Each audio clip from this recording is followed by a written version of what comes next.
Hi everybody, welcome back to another Crafter's Barn video guide. In this tutorial, I'll show you how to manage your customer orders from the moment they come in to marking them as shipped and getting them on the way to their customer. From your seller dashboard, click on Orders in the left-hand menu. Here you'll see a list of all your recent orders with key details like the order number, the customer name, the date of the order, the current order status and the total amount.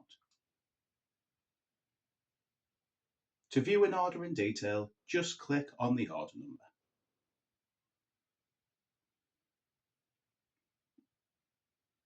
Inside the order, you'll see everything the customer purchased, along with their billing address, their shipping address and the payment status.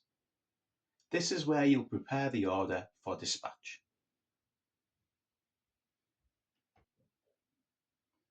If an order is pending payment, wait for the payment to clear before sending it.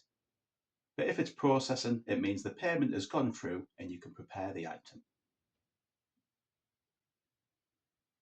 If the shipping address is empty, you can assume that the billing address is also the shipping address. When a customer makes an order, they have the option to mark the billing address as the same as the shipping address.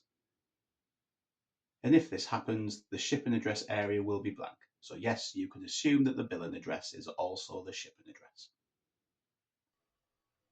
Once your order is packed and ready to ship, update the status to completed. In the shipments area, you can create a new shipment. And in here, you can add your order details, which courier you are using, and also the tracking number for the item so that the customer also gets that tracking number so they can track where the item is. Please make sure that you check the notify shipment details to customer so that they receive this tracking number in an email. And that's it. Managing your orders on the Crafter's Barn is quick and easy. Make sure that you keep your orders up to date to build trust with your customers and to encourage them to come back and order more products from your store.